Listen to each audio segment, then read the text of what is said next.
¿Qué tal? Muy buenos días a todos. Soy el doctor Jonathan Mata Aranda, soy neumólogo pediatra con alta especialidad en medicina del sueño y en esta ocasión estoy muy emocionado de poder compartir con ustedes este tema referente a estudios de sueño en niños, en qué consisten, dando seguimiento al Día Mundial de Sueño. Y bueno, pues en esta ocasión nos encontramos dentro de las instalaciones del Papalote Museo del Niño y pues vamos a iniciar con nuestra charla el día de hoy.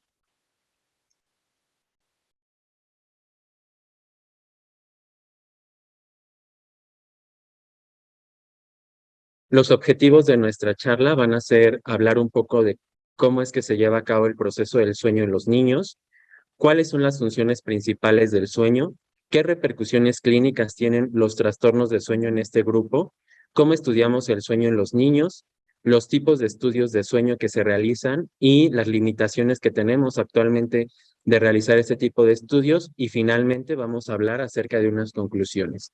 De manera introductoria, mencionarles pues, que parte fundamental de los pilares de la salud de cualquier individuo se encuentra, por un lado, tener una dieta balanceada, que es fundamental para el crecimiento de nuestros pequeños, ejercicio de forma regular, y la tercera y más importante de la cual vamos a tocar el tema el día de hoy es acerca del dormir profundamente y de dormir de una forma sana. Y bueno, pues, ¿qué es el sueño? El sueño es un estado fisiológico intermedio entre el estar despierto y la muerte. Es decir, que es un estado conductual que afortunadamente es reversible porque al día siguiente, cuando despertamos, vamos a poder tener nuestras funciones cognitivas y nuestras funciones cerebrales activas, pero cuando dormimos, pues hay una desconexión de estas actividades y hay una falta de respuesta a nuestro entorno y a nuestro medio. ¿Cuáles son esas características del sueño principalmente? Por un lado, vamos a tener una disminución de la conciencia y de nuestra respuesta a los estímulos externos. Conforme vayamos pasando a las diferentes etapas de sueño, cada vez va a ser más complicado que nosotros podamos despertarnos. Afortunadamente es un proceso fácilmente reversible. Vamos a tener que nos vamos a quedar inmóviles, perdón, y todos nuestros músculos van a entrar en una relajación. Se suele presentar cada cierto tiempo con cierta regularidad, eso le llamamos periodicidad circadiana, y pues durante esta etapa que nos encontramos dormido, cada uno de nosotros vamos a adquirir una postura diferente. ¿Cuáles son las funciones o de qué nos sirve el dormir de forma adecuada? Por un lado, nos va a permitir restablecer o conservar la energía al día siguiente. La eliminación de todas esas sustancias acumuladas a lo largo del día, lo cual ya denominamos radicales libres, la regulación y restauración de nuestra actividad cerebral, la regulación de nuestra temperatura, de nuestras hormonas que se producen a lo largo del día, la activación de nuestro sistema inmune, que es fundamental para el crecimiento y para prevenir las infecciones en nuestros pequeños, y algo que es bien importante en este grupo de pacientes, la consolidación de la memoria, que si nuestro pequeño no duerme de forma saludable, va a empezar con alteraciones en la memoria y va a tener dificultades en el aprendizaje. Y bueno, cuando hablamos de los elementos del sueño saludable, pues nos referimos principalmente a estos 5 componentes que podemos observar aquí. Por un lado, la cantidad de sueño que cada uno debe de dormir. Me voy a adelantar un poquito y quiero que veamos esta tabla, que son las recomendaciones acerca de la duración del sueño que cada uno de nosotros como individuos deberíamos de hacer cada 24 horas. Y entonces, pues en la imagen podemos observar que mientras más pequeños somos, mayor cantidad de sueño vamos a requerir. Es decir, que cuando nosotros tenemos un recién nacido, entre los 0 y los 3 meses de edad, pues va a requerir aproximadamente entre 14 y 17 horas de sueño de las 24 horas totales. Y como vemos, va a ir disminuyendo con el pasar del tiempo. Si vemos aquí en un escolar entre los 6 y los 13 años de edad, en promedio requiere de 9 a 11 horas por cada 24 horas. Y conforme vamos creciendo, pues vamos a ver que en los adultos jóvenes, en los ancianos, aproximadamente entre 7 y 8 horas de noche. El segundo punto, hablando de los elementos del sueño saludable, es la continuidad. Esto se refiere principalmente a que debemos de dormir durante toda la noche en un mismo tiempo sin tener interrupciones a lo largo de la noche. El tercer punto habla acerca de la profundidad y esto va muy relacionado con que nosotros lleguemos a entrar a las etapas más profundas del sueño a lo largo del tiempo que estoy durmiendo. Con respecto a la calidad, esto tiene mucho que ver que yo no tenga algún trastorno de sueño asociado. Vamos a hablar de algunos, particularmente en la población pediátrica, que pueden fragmentar el sueño y pueden ser o producir repercusiones en nuestros niños. Y el quinto y no menos importante, la estabilidad. Es decir, que yo tengo que habituar a mi niño desde temprana edad a que tiene que tener un horario para irse a dormir y un horario para irse a despertar al día siguiente, con la finalidad de que se vaya creando un hábito en nuestro pequeño y que no vayamos teniendo dificultades durante su dormir. Y bueno, ¿cómo es que se clasifica el sueño? Nosotros como especialistas lo vemos de esta manera. El sueño se clasifica en dos grandes grupos, en sueño no REM y en sueño REM. El sueño no REM se clasifica a su vez en tres etapas de sueño. La etapa N1 y la etapa N2 que corresponden al sueño ligero. Es cuando nosotros vamos en el transporte público y nos estamos quedando dormidos durante ese periodo. La etapa N3 es de sueño profundo, donde ya necesitamos de un estímulo mucho más intenso para podernos despertar. Y el segundo grupo es aquel que se denomina sueño de movimientos oculares rápidos, porque durante esta etapa los músculos de nuestros ojos tienen esa capacidad de moverse de forma rápida. Sin embargo, estas etapas de sueño solamente las vamos a poder reconocer a partir de los 2 meses de edad en general. Esos pacientes que tenemos antes de los 2 meses de edad, simplemente lo vamos a poder clasificar de esta manera. Toda esta etapa se va a clasificar como sueño no REM, como sueño MOR, y vamos a tener una etapa a la cual le vamos a denominar sueño transicional. ¿Por qué se denomina de esta manera? Porque cuando yo voy a evaluar un estudio de sueño en este grupo de pacientes, voy a tener características tanto de la etapa no REM como de la etapa MOR. Por lo tanto, no voy a poder hacer una diferencia entre uno y otro, y entonces a eso le voy a denominar sueño transicional.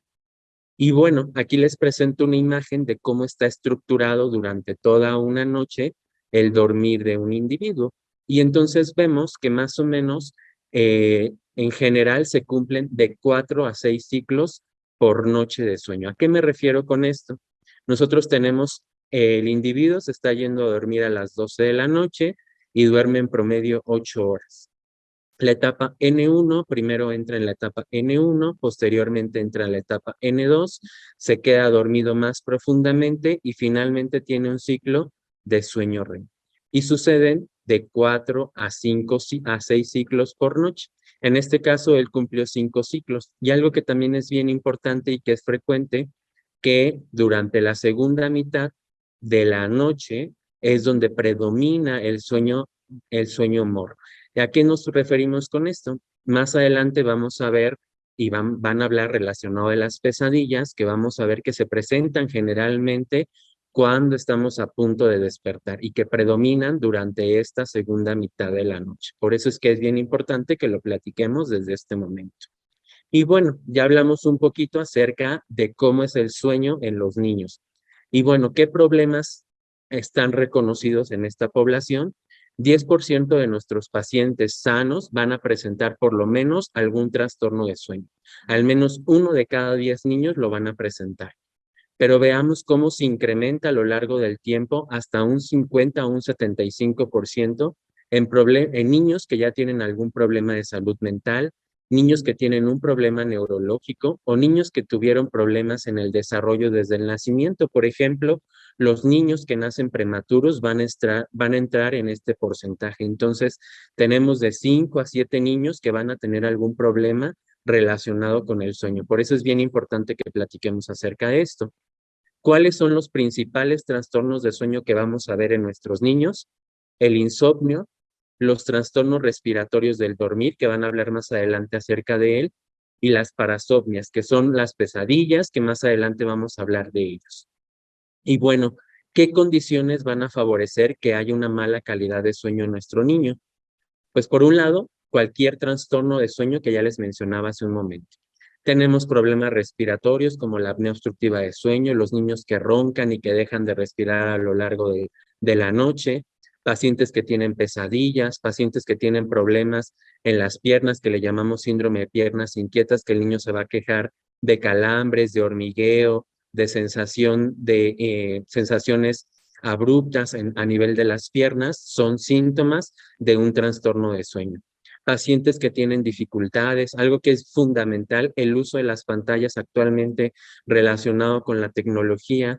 Los niños ya nacen con un celular en la mano y prácticamente lo último que hacen en irse a dormir a la cama es dejar el celular, la tablet, la televisión o las computadoras, lo cual favorece que no tengan un descanso y un dormir suficiente. Algunos medicamentos como los estimulantes del sistema nervioso central, pacientes ya adolescentes que tienen abuso de sustancias, por ejemplo, y algunas otras como el estatus socioeconómico también, donde tenemos grupos de familia, donde duermen entre 2 o 3 integrantes de la familia en una sola habitación, lo que va a producir dificultades para el dormir en nuestro paciente. ¿Y qué síntomas están asociados con esta privación del sueño a la que se va a someter el niño? Vamos a tener un niño que va a andar con mucho sueño a lo largo del día. Va a estar inatento, va a tener problemas de aprendizaje, alteraciones en la memoria. Esto va a condicionar ausentismo escolar, problemas del comportamiento y del control de impulsos, cambios en el estado de ánimo y una mayor prevalencia a las infecciones porque no está llegando a esas etapas profundas del sueño de las que hablamos hace un momento. Y bueno, nosotros como especialistas, ¿cómo estudiamos el sueño en los niños? A través de estos 4 puntos fundamentales. Una historia clínica detallada, cuestionarios y diarios de sueño, una exploración física que es bien importante y fundamental en nuestro niño, y obviamente los estudios de sueño, que es a donde vamos a dirigir la charla con mayor prevalencia. Dentro de la historia de clínica, pues de la historia clínica vamos a recabar algunos datos que son importantes, como el género, como la edad, como antecedentes familiares de algún problema de sueño ya reconocido, pacientes que tengan algún problema de epilepsia, de convulsiones durante el dormir. Es fundamental interrogarlo desde que nosotros vamos a indagar acerca de un problema de nuestro paciente, a enfermedades que padece nuestro niño, las condiciones al nacimiento, que para nosotros como pediatras es fundamental conocer si nuestro niño fue prematuro, si tuvo asfixia perinatal, si estuvo hospitalizado, si requirió de oxígeno, que son situaciones importantes para nosotros para ir reconociendo algún trastorno de sueño. El uso de medicamentos y, como mencionábamos, en pacientes adolescentes, el consumo de tabaco, de alcohol y de algunos estimulantes del sistema nervioso, sobre todo el café, y cuando se consume, sobre todo después de las 6 de la tarde o en la noche. Además, vamos a indagar de cómo es el sueño y el comportamiento del sueño en nuestro niño, a qué hora se duerme, a qué hora se despierta, si tiene despertares durante la noche, si se ha quejado de problemas en las piernas, de pesadillas, cómo es el ritmo, si durante la semana y los fines de semana mantiene el mismo horario, las actividades que realiza durante todo el día es fundamental y que estas actividades estén organizadas para que nuestro paciente tenga hábitos saludables de irse a dormir a la cama. Y por supuesto, si ha presentado alteraciones en el comportamiento y síntomas de mala calidad de sueño como los que ya mencionamos.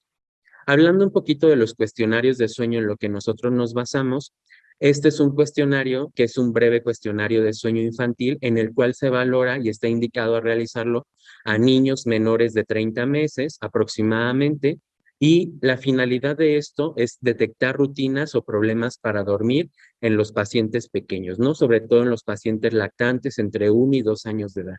Y pues hacemos preguntas relacionadas como cuánto tiempo duerme, cuántas veces se despierta durante la noche, cómo duerme, si ronca, qué actividades realiza antes de irse a dormir a la cama, que son importantes para realizar una adecuada valoración. Otro cuestionario que es muy comúnmente utilizado por nosotros, por sus siglas BEARS, es un cuestionario que se utiliza a partir de los 2 años de edad y se engloba en varios grupos etarios, de los 2 a los 5 años, de los 6 a los 12 años y de los 13 a los 18 años de edad.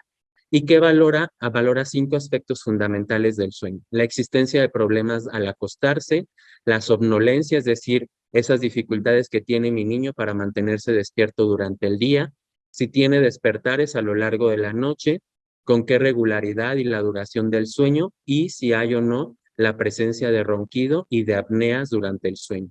Es decir, que nuestro paciente deje de respirar por algunos segundos a lo largo de la noche. Y bueno, ¿cuáles son las preguntas claves que yo debo de tener en cuenta para poder identificar un trastorno en este grupo de población?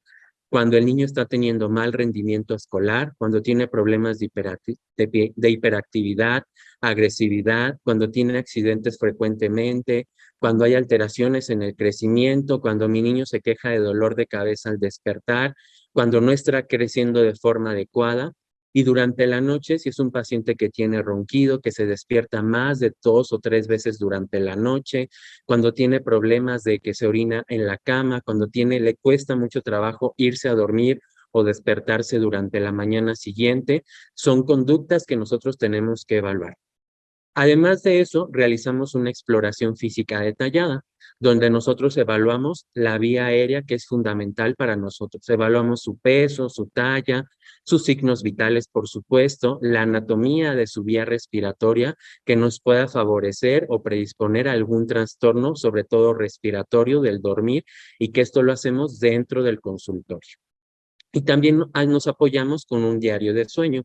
El diario de sueño consiste en un registro en el cual el familiar o el papá o la mamá van a registrar el comportamiento del sueño durante 2 semanas, es lo que está recomendado. Como lo vemos en esta imagen, donde se va a registrar al día siguiente a qué hora se fue a dormir mi niño, cuántas horas durmió, si se despertó durante la noche y si durante el día realizó alguna siesta, con la finalidad de que nosotros evaluemos el patrón del dormir de nuestro paciente. Y bueno, una vez que ya hicimos todo este análisis, ya hicimos un interrogatorio, ya revisamos nuestro diario de sueño, ya realizamos los cuestionarios de los que les comentaba hace un momento, ahora, ¿qué estudios están indicados en nuestros pacientes? Vamos a hablar de 4 fundamentales. Vamos a hablar de la actigrafía, de la polisomnografía, del estudio de latencias de sueño y de la poligrafía respiratoria. Hablando de qué es un estudio de sueño, pues un estudio de sueño es una prueba que va a registrar parámetros fisiológicos mientras nuestro paciente está dormido. Se realiza la gran mayoría de los estudios dentro de un laboratorio de sueño. Ya hablábamos, es un estudio que va a estar con grabación de audio y video y que tiene que estar supervisado por personal capacitado. Esto es bien importante, ya que tenemos que evaluar la conducta que nuestro niño está teniendo durante la noche, para que cuando nosotros hagamos la interpretación del estudio y del registro de sueño, podamos dar un punto bien importante de cómo fue el comportamiento de nuestro niño a lo largo de la noche. Vamos a hablar de la actigrafía. ¿Qué es la actigrafía? Si ustedes ven la imagen, parece como un reloj y en realidad es algo que no es un estudio que no es invasivo. ¿Para qué nos va a ayudar? Es una medida objetiva de medir los parámetros del sueño de nuestro niño y poderlo comparar con el diario de sueño del que platicábamos. Es decir, me va a decir a qué hora mi niño se fue a dormir, cuánto tiempo estuvo dormido, cuánto tiempo estuvo despierto. ¿Cómo lo hace este dispositivo? Lo que registra esta especie de reloj es el movimiento que tiene nuestro niño a lo largo de la noche. Hay algunos dispositivos que incluso ya tienen la capacidad de poder determinar la exposición de la luz, ¿no? Y entonces eso, como lo vemos en la imagen de aquí, va a registrar cuando nuestro paciente está con gran actividad a lo largo del día y cuando hay una disminución de esa actividad, es decir, cuando nuestro niño se está yendo a dormir. Al igual que el diario de sueño, se recomienda que se realice durante 2 semanas continuas y bueno, pues esto se realiza principalmente para el abordaje de pacientes que tienen mucha somnolencia durante el día, es decir, aquellos niños que tenemos que están durmiendo en cualquier lado, pacientes que tienen dificultades para dormir y pacientes que se van a dormir o muy tarde o muy temprano en la mañana. Para eso es que nos va a servir este tipo de estudios. Tenemos el segundo estudio, que es la polisomnografía. Este es el estudio más importante al que nosotros vamos a someter a nuestro paciente pediátrico.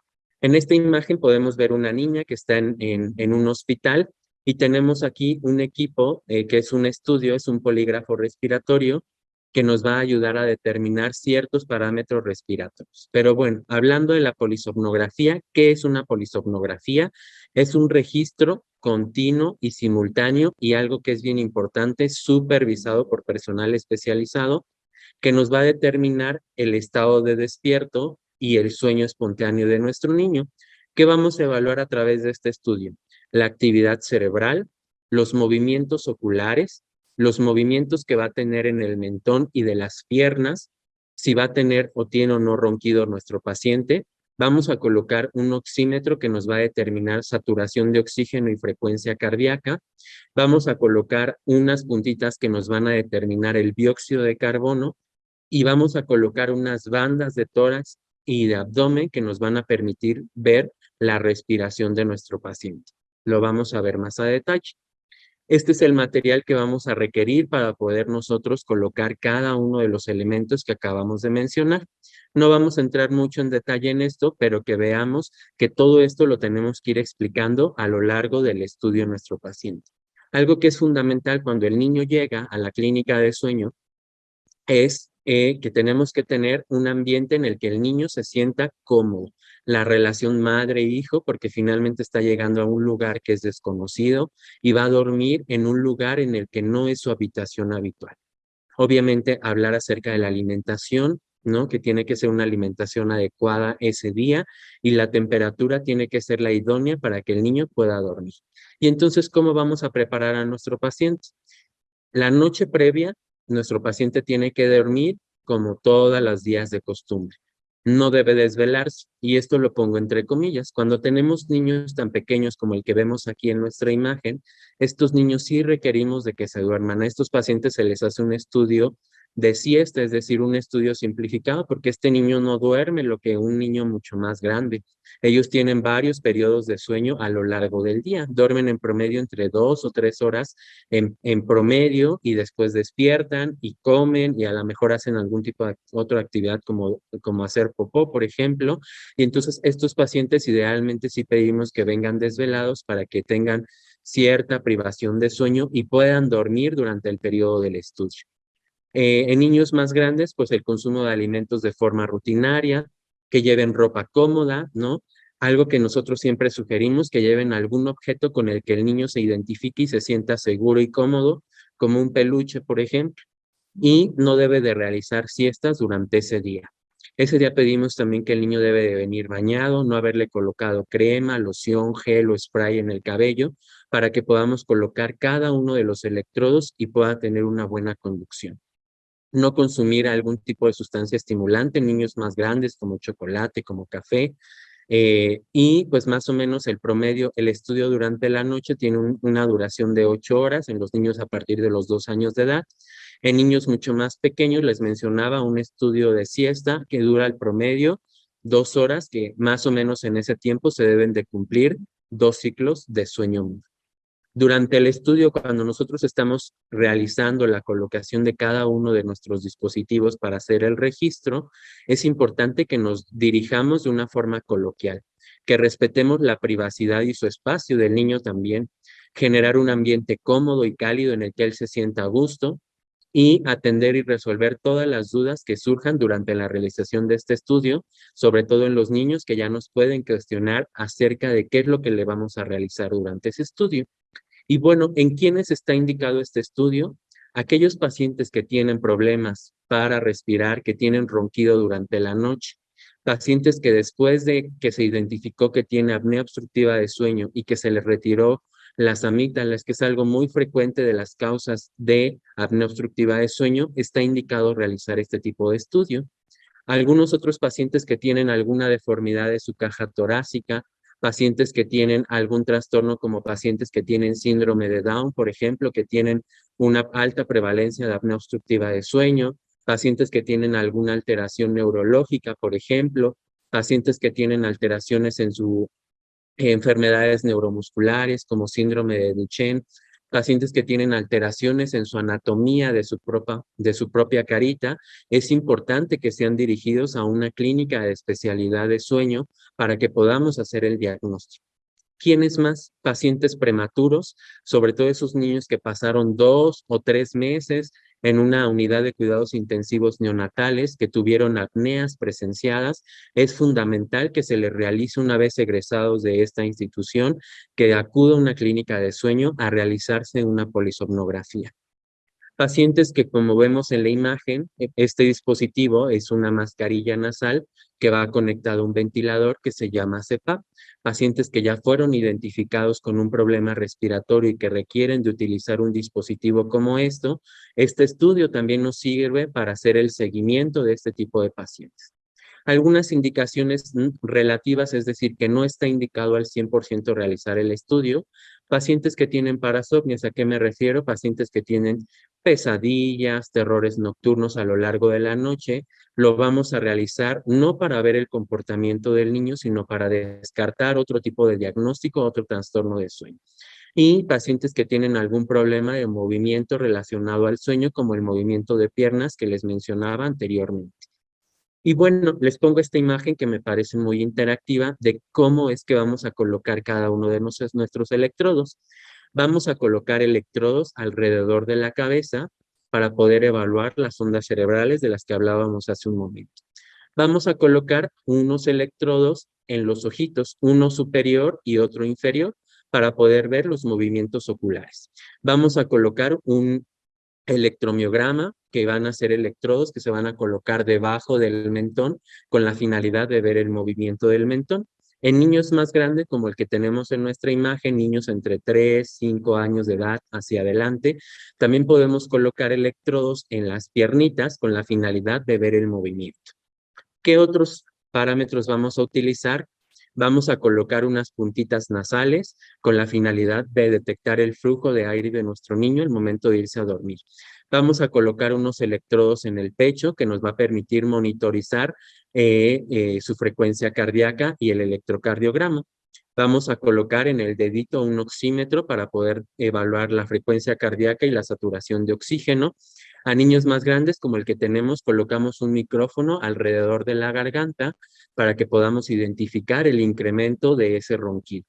Y también colocamos dos bandas, una a nivel del tórax y otra a nivel del abdomen, para que nosotros podamos ver el movimiento respiratorio de nuestro niño a lo largo de la noche.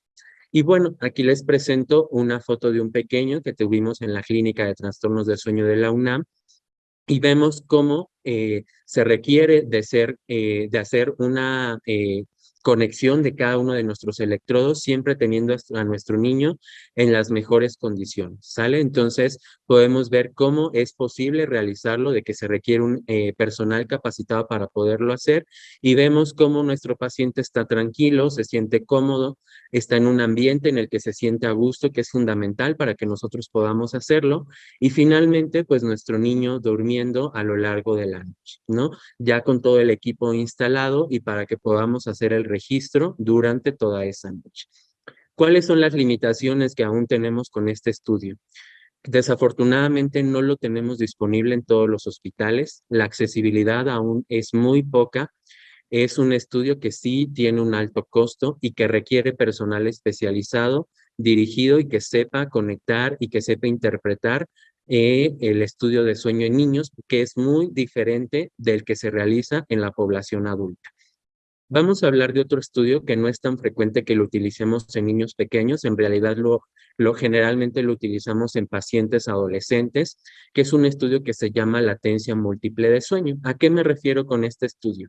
Primero, está indicado también en esos pacientes que se andan durmiendo durante todo el día, generalmente niños adolescentes, después de los 15, 18 años de edad, generalmente. Pacientes que tienen problemas o sospecha de algo que se llama narcolepsia. Que la narcolepsia son pacientes que precisamente se quedan dormidos a lo largo de todo el día y que además tienen otros síntomas. Tienen algo que se llama parálisis de sueño, que lo que coloquialmente se le conoce como que se nos suba el muerto aquí en México, ¿no? Que además tienen problemas de que de repente, cuando se están riendo de forma súbita, pierden el tono muscular. Y entonces este estudio nos va a permitir evaluar dos cosas principales. Uno, cuánto tiempo está tardando en quedarse dormido mi niño o mi adolescente. Y dos, cuánto tiempo va a tardar a entrar al sueño MOR del que yo les platicaba hace un rato. Este estudio consiste en realizarlo al día siguiente de que se realizó nuestra polisomnografía del estudio que hablábamos previamente.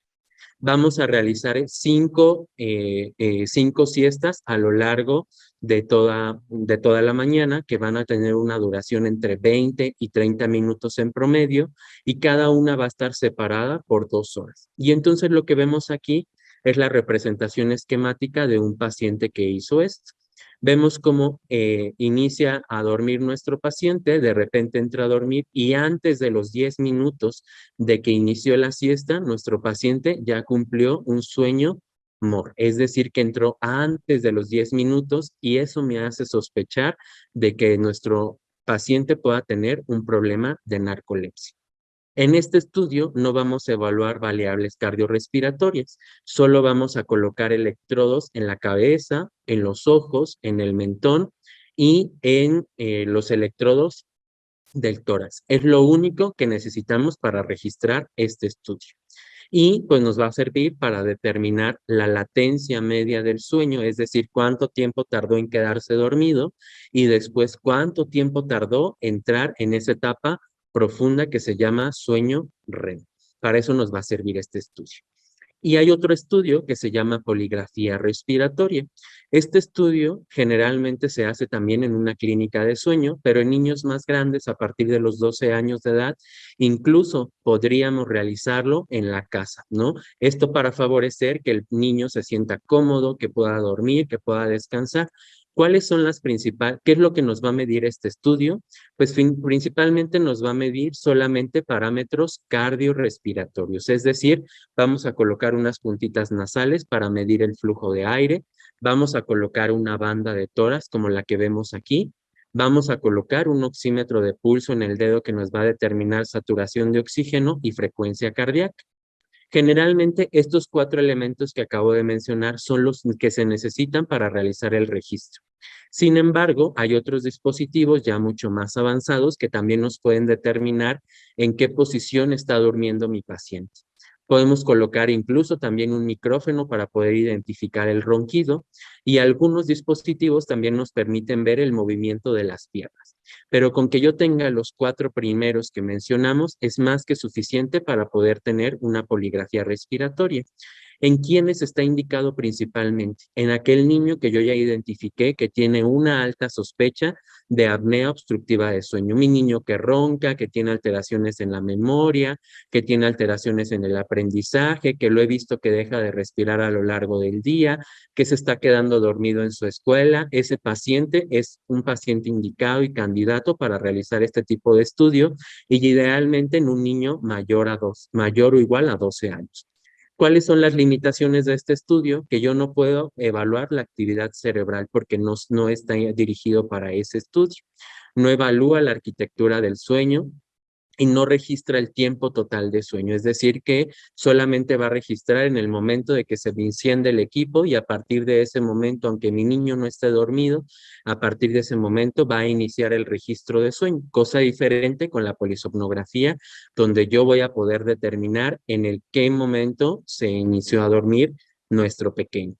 Y bueno, pues en realidad es un estudio que ya se ha visto en estudios científicos que la poligrafía supervisada, es decir, que se realiza en una clínica de sueño, es una alternativa muy importante y válida para el diagnóstico de apnea obstructiva de sueño en la población pediátrica. ¿Y, y cuál es la importancia de este estudio? Pues que no vamos a conectar tantos electrodos y lo cual va a favorecer que nuestro niño tenga menos dificultades al momento de irse a dormir a la cama. En general, las limitaciones de cualquier estudio de sueño, independientemente del que estemos hablando, pues es que en general el registro es de solamente una noche. Que vamos a tener algunos pacientes que tienen pesadillas, a veces lo vamos a poder identificar durante el registro del estudio, otras veces no lo vamos a poder realizar. Se realiza y tiene que ser realizado por un personal capacitado en la realización de estudios de sueño.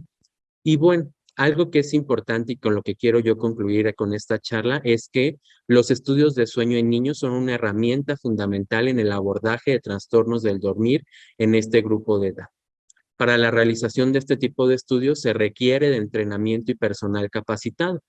Y se necesita también, además de ir adquiriendo nosotros experiencia en la realización de este tipo de estudios.